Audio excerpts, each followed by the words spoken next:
નમસ્કાર, આપ જોઈ રહ્યા છો જનસાક્ષી ન્યૂઝ। નજર કરી આજના મુખ્ય સમાચારો પર। અંકલેશ્વર જેડીસીમાં પાણી પૂરું પાડતા રિઝર્વ તળાવ કિનારે મગર લટાર મારતો હોવાનો વિડીયો મે મહિનામાં વાયરલ થયો હતો, જેને લઈ લોકોની સલામતી માટે અંકલેશ્વર જેડીસી નોટિફાઈડ એરિયાના મુખ્ય અધિકારી વોકવે પર લોકોને ચાલવા માટે પ્રતિબંધ મુકાયો હતો। દરમિયાન વન વિભાગ અને જીવદયા પ્રેમીઓની ટીમ દ્વારા 2 થી 3 બચ્ચા પકડી લેવામાં આવ્યા હતા। ત્યારે માદા મગર તળાવની પાછળ ખાડીમાં નજરે પડ્યો હતો। અંકલેશ્વર વન વિભાગના અધિકારી ભાવેશ મોભ તેમની ટીમ સાથે સ્થળ પર દોડી આવ્યા હતા, સાથે જીવદયા પ્રેમીઓ પણ જોડાયા હતા।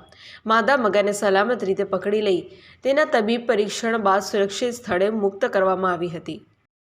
નમસ્કાર, હું બી મોગ વન વિભાગ અંકલેશ્વરમાંથી છેલ્લા ઘણા સમયથી જીઆઈડીસી તળાવ વિસ્તારમાં આસપાસના વિસ્તારોમાં જે મગર દેખાવાની ફરિયાદ હતી અને લોકોમાં જે ભયનો માહોલ હતો, તો તેના કારણે વન વિભાગ દ્વારા સતત તળાવ વિસ્તાર અને તળાવ વિસ્તારની આજુબાજુના વિસ્તારમાં મગરની શોધખોળ ચાલુ હતી।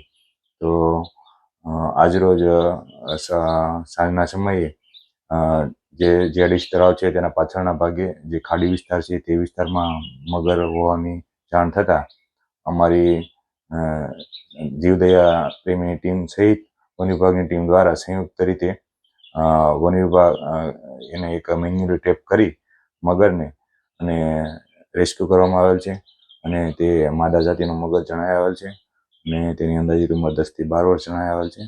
હવે પછી તેની તબીબી ચકાસણી સહિતની કાર્યવાહી હાથ ધરવામાં આવેલ છે અને આગળની કાર્યવાહી મહેરબાન નાયબ વન સંરક્ષક શ્રી ભરૂચના માર્ગદર્શન હેઠળ તથા રેન્જ ફોરેસ્ટ ઓફિસર શ્રી અંકલેશ્વરની સીધી દેખરેખ હેઠળ આગળની કાર્યવાહી હાથ ધરવામાં આવેલ છે।